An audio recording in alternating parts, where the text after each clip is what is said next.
सबैजना नमस्कार। दुई तिनजना माता अथवा झाँक्रीहरूले मलाई फोन गरेर अब जोखना हेराउन खोजे होला, चाट्न खोजे यसको शक्ति के रहेछ भन्ने कुरो।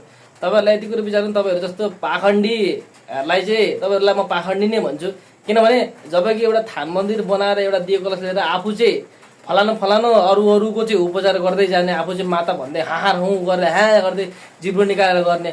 अब मलाई तपाईँहरूले चेक गर्न खोज्ने, तपाईँहरूले हलो भन्ने बित्तिकै तपाईँहरू कहाँ जन्मेको के हो तपाईँको एक एक पोइन्ट मेरोमा डिटेल आइपुग्छ। त्यही भएर कुनै पनि पाखण्डी माता झाँक्रीले चाहिँ मलाई फोन गरेर मेरो जोखना हेर्दै यो हेर्दै भन्नुपर्ने आवश्यक छैन। किनभने तपाईँहरूले गरेको जिनिस आफैमा विश्वास छैन भने तपाईँले मलाई आएर चेक गर्नुपर्ने जरुरी। चेक गर्नुहुन्छ भने आउनु होला थान मन्दिरमा आएर, तपाईँलाई म चेक के गरिदिए गराउनु पर्ने चेक गराउनु तयार छु। तर फोन गरेर मेरो जोखना हेर्दै के भएर छ कसो भएर छ भन्ने त्यसलाई चाहिँ नि म सरासरी पाखण्डी नै भन्छु। किनभने अरूले के गर्दैछ कसो गर्दैछ अरूको चियो जसो गर्ने त्यसले मेरो बारेमा कतिको जान्दछ कतिको जोखना हेरिदिन्छ भनेर फोन गरेर अथवा वाट्सएपमा त जोइन हुनेलाई चाहिँ नि त्यस्तोलाई म पाखण्डी साला धर्मको नाश गर्न बसेका अहङ्कारीहरू माताहरू अथवा झाँक्रीहरू भन्छु। किनभने जबकि तपाईँहरू आफै थान मन्दिर बनाएर आफै गरेर दुनियाँदारी अरूलाई फुक्दै हिँड्नु भएको छ भने तपाईँहरूलाई त्यो कसले के गर्दैछ यसले कतिको जान्दछ यसले के गर्दैछ भन्ने कुरो तपाईँहरूलाई त्यो जाँचिरहनु पर्ने आवश्यक। जाँच्नुहुन्छ भने आउनु होला मन्दिरमा, तपाईँहरूलाई म कसरी जचाएर देखाउनुपर्छ म तयार छु क्या त्यसको लागि।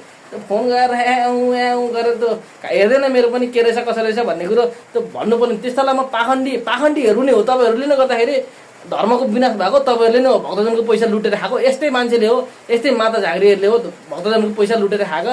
त्यही कारणले गर्दाखेरि त्यो मलाई फोन गरेर यहाँ आऊ भन्नुपर्ने जरुरी छैन। आफै स्वयं सबै कुरोमा जान्ने भन्ने हाँ गर्नुहुन्छ। त्यो भएर त्यो जाँच्ने काम नगर्नु होला। मैले तपाईँहरूलाई यदि जाँच्नु पर्यो भने सम्झिनु तपाईँहरू धरतीबाट बिलम अलग बनाइदिन्छु म।